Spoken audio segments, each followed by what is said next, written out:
Um, Jeff, we have known each other for decades, I think. I was having a fond memory of you, and I at a Greek restaurant in a place called Cambridge, Ontario, many, many years ago, which is kind of funny to think about. But Yeah. Jeff, thank you for joining us. You have started out in the book publishing industry, as many of us do, selling books. Actually, I guess once a peddler, always a peddler, right? Right. But why don't you share with friends on today's Zoom a little bit about your journey from your Logos bookstore, or maybe even before, to where you are today?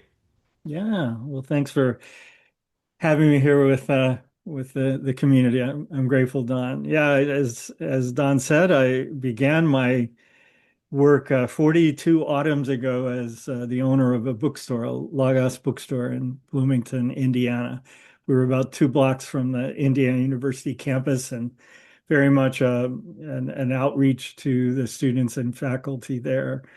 And that was just a few years after I became a reader. In the book that brought us together today, I tell the story of, growing up, I pretty much just read the Sunday morning comics in the newspaper, and I read sports biographies, and not much else. But a particular book really captured my attention and sort of propelled me into a life of reading. And so 4 years later, after meeting the woman who became my wife, whose parents were booksellers in Indianapolis, about an hour north of Bloomington, we had the opportunity to reopen that store that had just closed and did so. And we did that for 13 years, right on Kirkwood Avenue, right across from Nick's English Hut Bar, which was kind of the favorite hangout in town, and next to an Episcopal church, and right in the heart of that university town.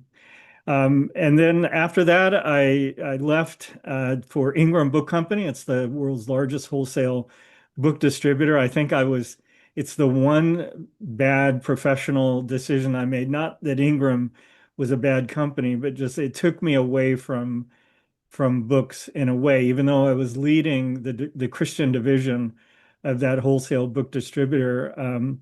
I was really selling speed of service and accuracy of delivery and all that. And after 2 years, I realized I wanted to get back closer to books, and InterVarsity Press invited me to come to an executive role. I did that for 19 years and then became IVP's publisher and did that until accepting a call to come to ECPA as its president. So 42 years, all in the same industry, but four different pieces of it: bookselling, distribution, publishing, and now trade association. It's been a good life. It's been a good life. And several of your names are familiar to me as a reader or a bookseller. So it's good to be with y'all.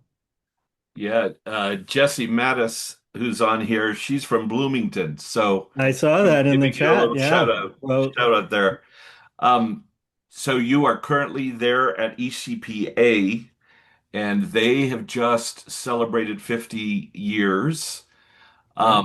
You and I have had ongoing conversations about the change in the industry. But when Mhm. you think back to the start of ECPA and then today, what are the significant challenges before publishers that probably didn't exist even 10, 15 years ago? Yeah. ECPA was founded as a trade association in October of 1974. I just wrote a little booklet, a 50th history, with lots of illustrations. It was a fun project. I think my work has overlapped with 38 of ECPA's 51 years now. But in the fall of 74, the 22 visionaries who came together at the Denver Stapleton Airport Hilton to think about starting this trade association. There was a booksellers association, had been since the 1950s, but not for publishing. And they couldn't have imagined where we're at today. I would say the two biggest things in this particular moment, one is newer, one is a bit older.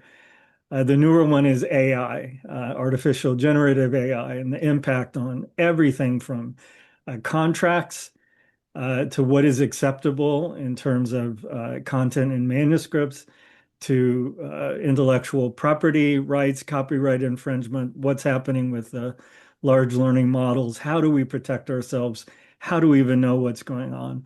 It has publishers very, very antsy, and some of them are very pro and kind of leaning in, and they're using AI to improve efficiencies and the editorial process and the production process, marketing, social media, everything.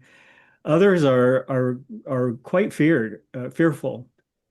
And part of my work is putting together events where we're attempting to address that issue of AI and publishing. The somewhat older one, but still very, very pressing, Don, is that a single entity controls, between, depending on who you ask, 55 and 65% of the market share of books. And when that entity sneezes, all of publishing, not just Christian publishing, but all publishing gets a pretty bad cold. And we saw that during COVID. There were many of our member publishers who were wondering if they were going to be able to keep their doors open. Thankfully, the worst prognostications didn't come true, but to have 55 to 65% of your business tied up with one entity is a huge challenge.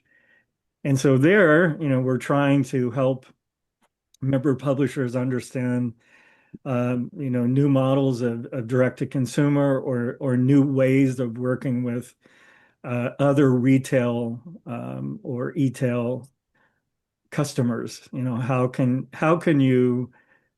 we support them to try to ensure a bit more diversity than we've had since probably, I'd say 12 years ago. It's sort of when the tipping point happened. There are other things, Don, but those are the two biggest on the Yeah, minds of people. and in religious Christian publishing, the challenge, of course, Mm. has been a number of the chains, both in Canada and the US, disappearing, Yeah. like R.G. Mitchell, for example, and then um, the Parable Group has just shrunk. Family Christian, of course, has disappeared, and so on. So, what role do you play as an advocate for the publisher in terms of uh, helping them, guide them, if you will? Well, I think part of our mission as ECPA is to equip, to train. So, we bring speakers in who can help address a variety of issues. So, right now, every event that we do is addressing AI. We're also trying to address diversity issues, which is very interesting thing to try to do right now in this cultural and political moment. Mm. But we attempt to bring in retail uh, retail entities into the conversations wherever we can, so that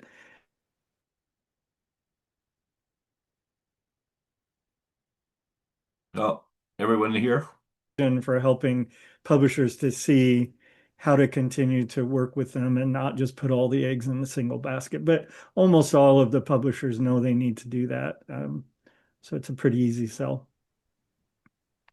Jeff, you are an author. Your most recent book is This World of Wonders Behind Me, which Yeah.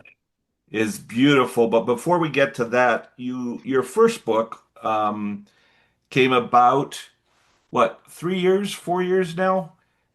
Let's see. It'll about 3 years. Yeah. I think it was 20 I remember I was a spring of 23. publisher hoping I would be able to publish you. We had Yeah. some good conversations about it when it was, I think, titled Saudade, which is Portuguese. a Portuguese word. How do you, as someone in your role, and then husband, father, grandpa, Yeah. um, find the discipline to write a book? Yeah. Well, it's not easy, and I'm sure all of you, however many there are on the screen, know it's most of you probably have a day job that you do, and you write around that. And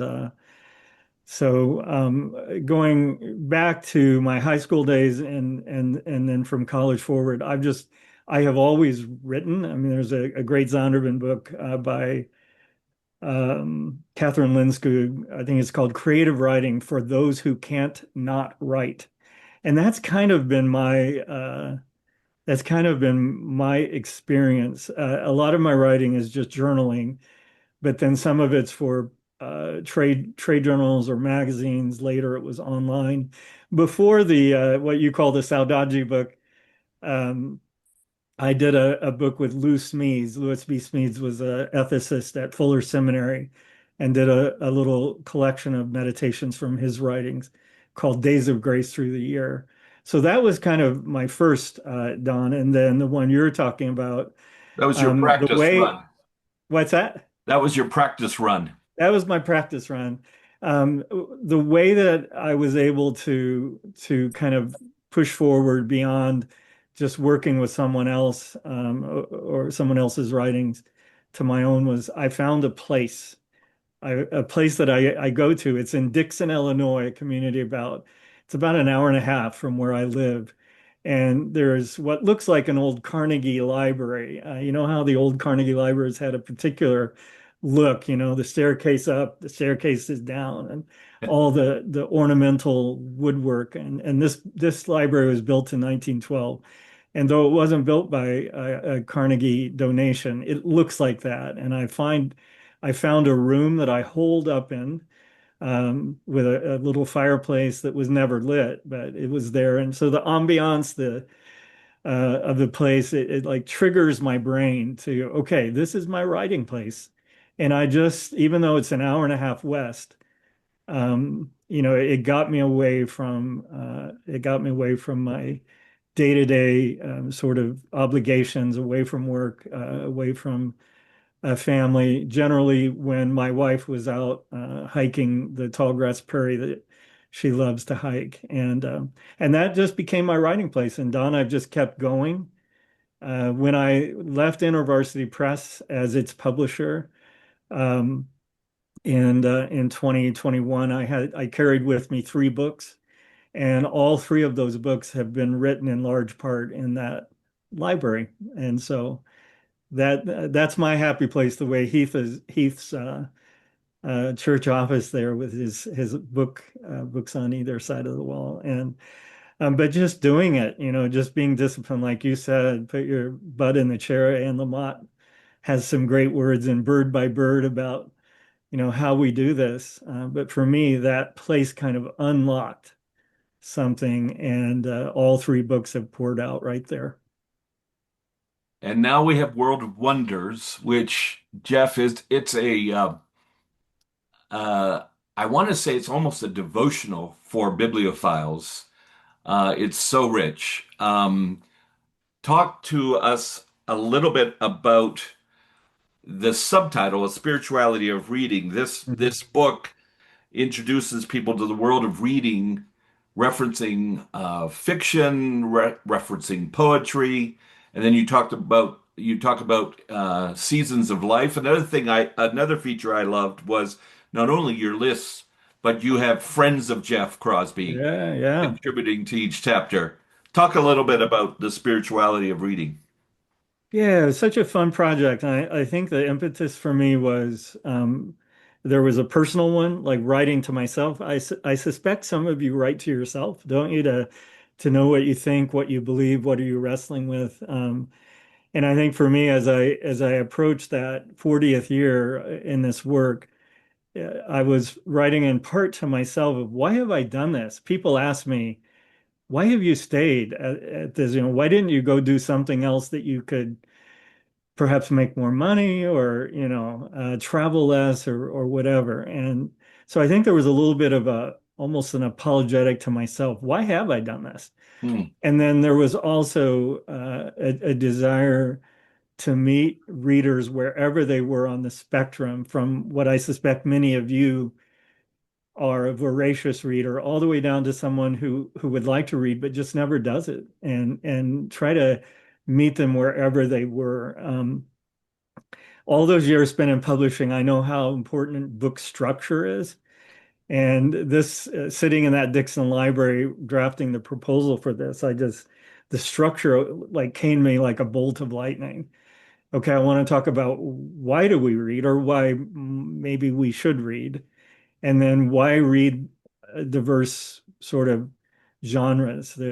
As you said, there's fiction, there's poetry, there's memoir, and there's diverse voices. And then third section was kind of the one I could have done a whole book reading in the seasons of life, and that's where kind of looking at how have books accompanied me in different seasons of my life, seasons with my children, seasons of doubt, seasons of grief and loss, seasons of wonder and discovery, and the liturgical year. I may be missing one, but that structure just sort of appeared in my mind. I knew I wanted to write about reading and about why I've done what I've done all these years. But once that structure was in place,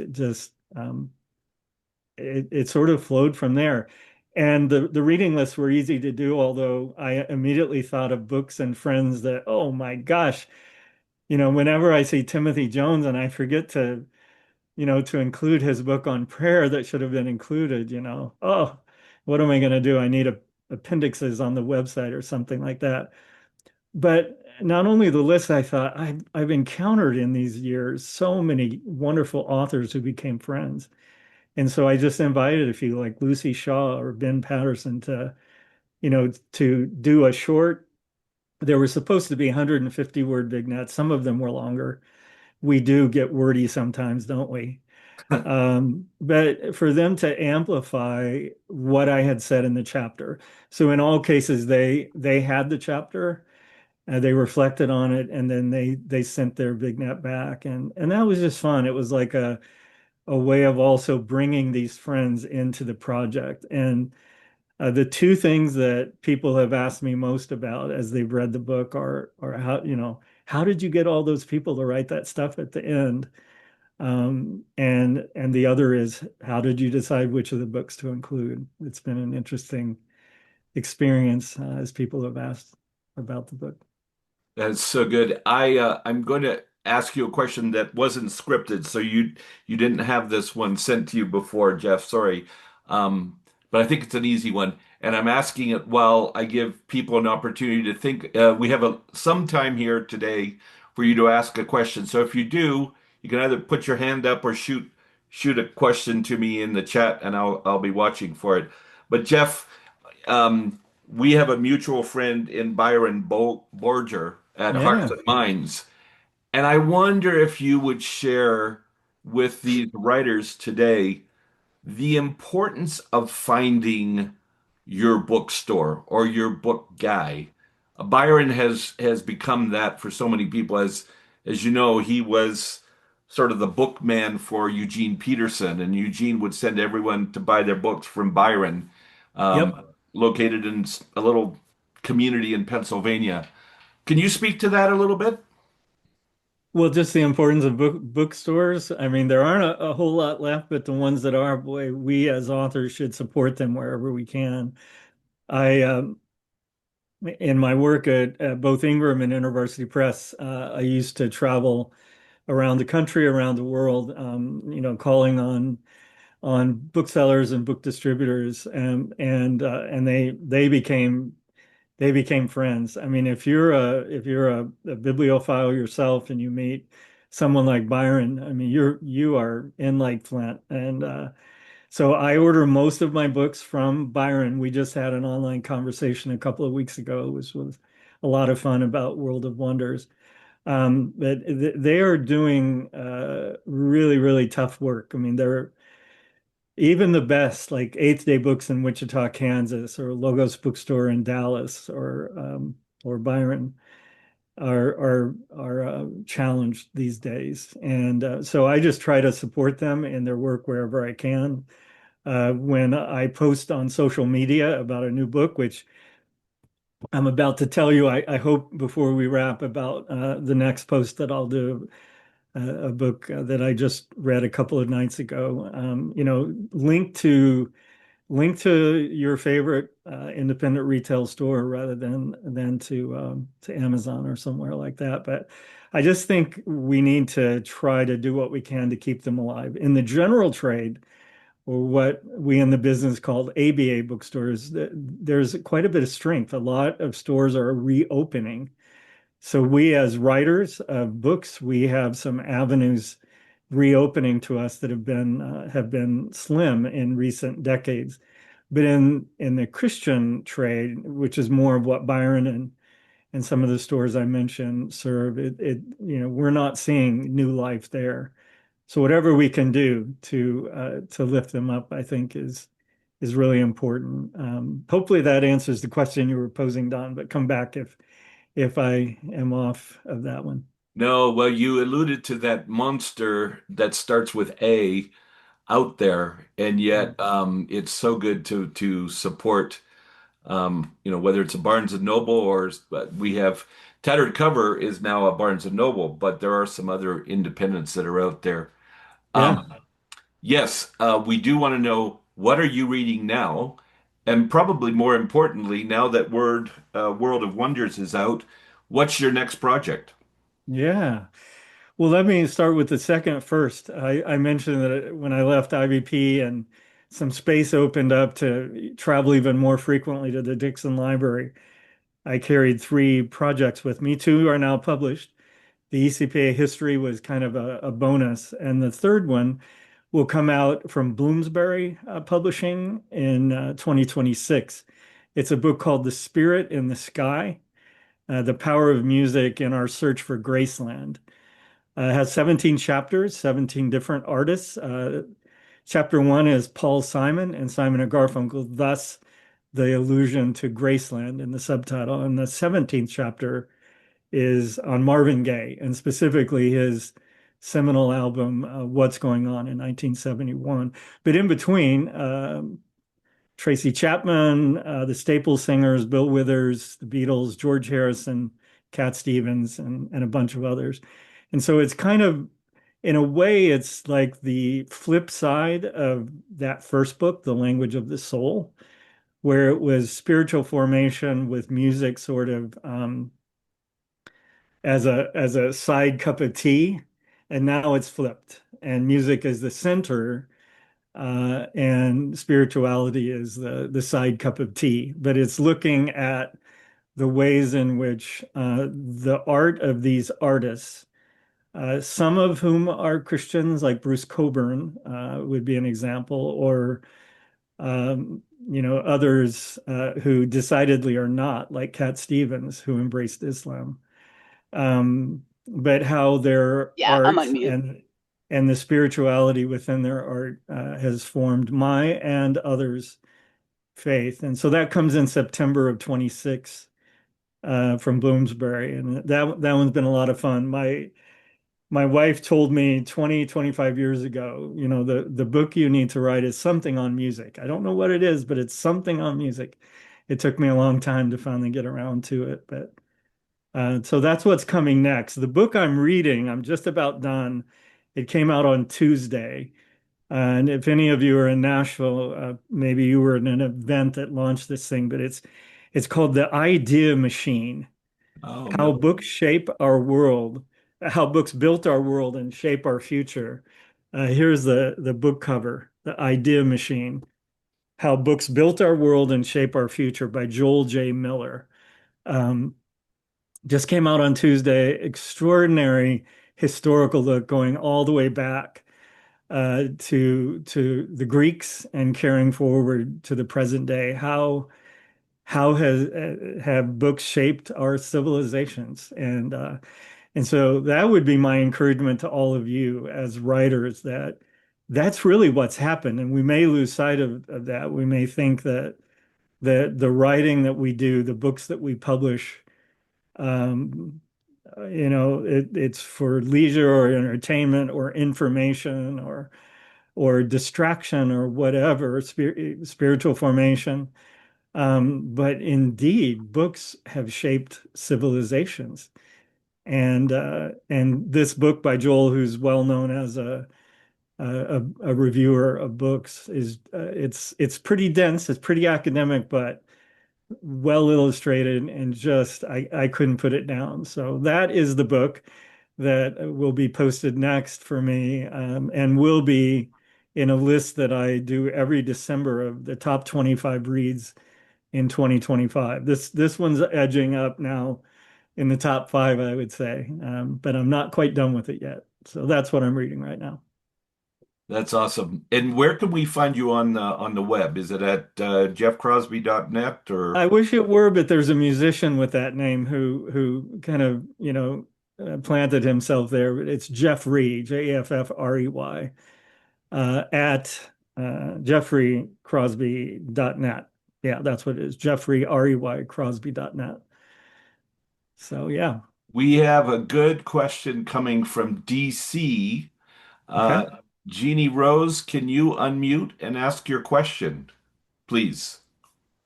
Hi. I did not actually ask a question. I was commenting on Timothy, so I think I should pass the mic to Timothy, who had a question. But the conversation in the chat was about the need to be a good reader. Good writing needs good readers. And what does it take to be a good reader? And I heard that answered last night, as I mentioned in the chat, summed up with time and taste, but time really being about giving the longer attention that we are often very challenged to give these days. And I was encouraged to see in a room full of, intellectuals in Washington, D.C., just a lot of energy about wanting to be a good reader. So, Timothy, I'll pass it to you as I think you had the actual question. Go ahead, Tim. Thanks, Jeannie. Yeah, thank you. Well, Jeff, I just think you've articulated so winsomely and convincingly the sheer delight that's possible in books and reading. And I'm thinking people have uh, expressed to you appreciation, gratitude. I'm just wondering what you've heard from people, from readers, already confirmed readers, or maybe those who used to be and are finding, maybe have been encouraged by your book to Yeah. reclaim that. Yeah, one of the most common things is more of a comment than any question or thing about what I think about all this. It's about Hattie Driscoll. She's a woman who appears in one of the chapters. I can't even remember which one, but I'm writing about doing worship services. I would play guitar and my wife would play piano. Our kids would come and lead a worship service at a nursing home back in Bloomington years and years and years ago. And in this 85 or older year old woman, she would come every single time that we did that, once a month. And then she would take me back to her room, or sometimes she would just bring the book to me out in the main lobby area. But Hattie Driscoll, she would kind of look like a female Mr. Rogers. She always had this cardigan sweater on, but she would always bring me the books that she was reading. And she would tell me, you need to read this book. I want you to do that. And the next time you come back, she knew I would be there 4 weeks later. I want you to tell me what you got out of the book, what you thought of the book. And that went on for years. And so I think that has stood out to people because it's like, wow, the 80 plus year old woman who had such delight and such joy and such earnestness in reading that every month she was bringing this young Turk, who came to the nursing home with his guitar and his kids. That is what people have said, I want to be like Hattie Driscoll. They haven't said, I want to be like Jeff. They say, I want to be like Hattie Driscoll. So that, and nothing could make me happier. Hattie is no longer, I mean, I'm sure that she's passed on, but her life, her story, her books, her recommendations have just lived on in me and my kids. They remember her. They're now 40 and 38 years old, and both of my kids remember Hattie Driscoll. So that's probably what I've heard the more than anything. The second thing, Timothy, I would say is really you read poetry. It's like it's just very dumbfounding to people. How can, I don't get it. I've tried to read poetry. I don't get it. And so I've had a lot of sit downs with folks about where you might start. If you find yourself unable to read poetry, why might that be? The chapter I think is the power of paying attention. Reading poetry, I believe is what I called it. And what might it be saying about the pace of your life that you can't enter in to the reading of poetry? And we've had some good talks about that. So those are some of the things, Timothy, that I'm hearing. That's great. Thank you. And Hattie appears in chapter 2. Okay. If you have the book, if you don't, by the way, I have 2 copies that will be going out to 2 names that we'll draw here um, today from those of you attending. We have room for one more question before we leave. Jesse, go ahead with your question, which is a good one, particularly for Jeff as his book comes out. Go ahead, Jesse. Hi, Jeff. I was just wondering if you had any favorite marketing approaches for your own books, because it just feels like approaches shift so frequently and you never know what's working or what's not working anymore. But Yeah. just curious how you've approached that. Yeah. Boy, I don't know what is working probably any better than you do, Jesse, but I do have access to BookScan data. That's the NPD BookScan, and occasionally after I've done something, I will pop on and see, like a week or two later, did that move the needle? Um, the thing that I know is working best is uh, podcasts that are a good match between the content of the book and um, the informed host. If the host is informed and the content is a good match with the host's audience, I have seen that really, that's the single biggest uptick. It maybe is what an ad in Discipleship Journal for a book on prayer, or an ad in Christianity Today for a book on faith and culture, maybe what that used to be like, or Books and Culture, an academic book, that was advertised there. Most of that print kind of work has gone away, and social media, podcasts, and then speaking. My wife has written a lot more books than I have. Most of her books are on the natural world, dragonflies, bison, things like that, tall grass prairies. And she has just built a speaking platform. And wherever she goes, unless I'm working, if it's during the day, I schlep her books. I go back to my days as a bookseller, and I set up book table, and I have my little square in my phone, and tonight I'll be in Elgin, about an hour away, doing her book table. And so I see firsthand when she speaks, especially if she speaks about the theme of one of her books, then boy, people come up and buy a lot, and they buy elsewhere from either online or bookstores. But I would say podcasts that are well matched to the content of your book with a host that is well informed is probably what lifted, to the extent they've been lifted. Neither of my books are selling thousands and thousands of copies. But I remember being on the Enneagram podcast with a woman named Suzanne Stabile, who wrote the foreword to The Language of the Soul. And that is the single biggest thing that lifted sales. And it lasted for about 2 weeks, and then it was gone. Wow. So, don't be disheartened. You see a little uptick, and then, way back down. That's almost all of us. That's so good. Jeff, thank you for being with us. You have a screen of budding authors, some who are yet to get a contract, some who are Mhm. just recently published, and some are working on book. Tim, what are you working on? Book 7, 9, 12, something like that. What words of encouragement? I always like to ask our guests, what words of encouragement might you have for this group? Well, let me use the words of someone else to encourage all of you. It's the words of William H. Willimon in a book called Reading with Deeper Eyes. And I use it as an introductory epigraph in World of Wonders. I just think he so well captures the essence, the importance, the value of what you do as writers.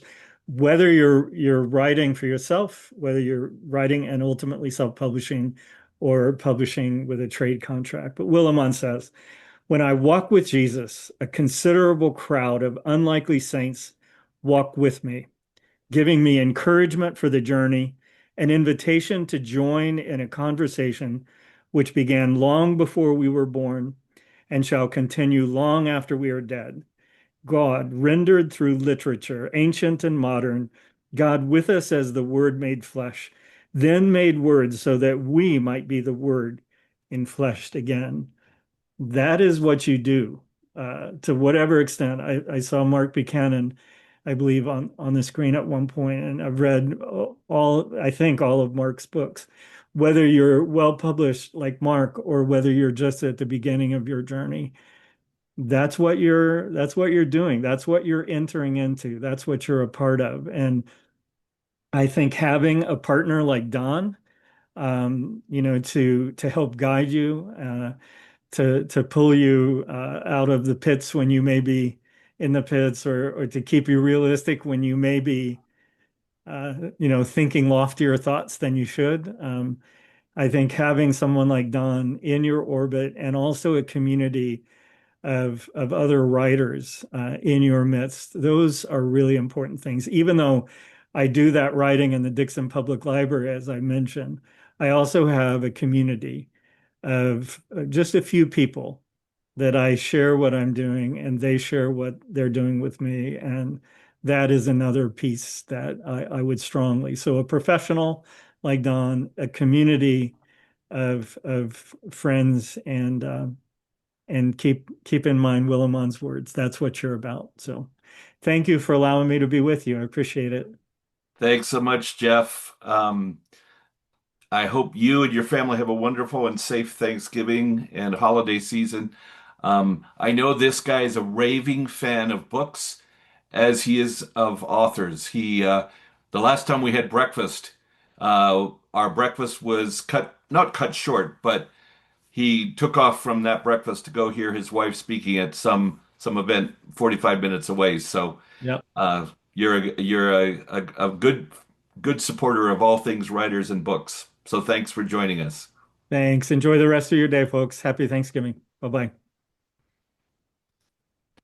Thanks, everyone. I'm going to ask you to see if you can practice a word. Our next meeting, our next month event is December, and you are all going to be guests for this event because it's quite fun. We introduced it last year. It's uh, I'm going to say it, and then I want you to repeat it. It's Hola Boca Flood. There we go. Hear it? Hola Boca Flood. And it means a flood of books. And if you were a part of it last year, in Scandinavian countries around Christmas time, they have this event called Hola Boca Flood, which, of course, I'm not Swedish or Norwegian, so forgive me if I'm really making a mess of it, but that's the gist of it. And what people do is they give books away. And so today's meeting with Jeff was great because it's a precursor, a great setup for next month. What I'm inviting you to do next month is we're going to gather and then we're going to meet in breakout groups, and you're going to share about one book, hopefully. Some of you, Amy Anderson, slipped in another book, but that's all good. um, you pick a book that you've read in this year, 2025, that it would be the book you would give away to everybody if you could. So that's what next month is. December is Hola Boca Flor month. And so I look forward to seeing you. You can practice it with your friends and neighbors and introduce a new word to them. So thanks for being here today, everyone. See you next month. Bye now.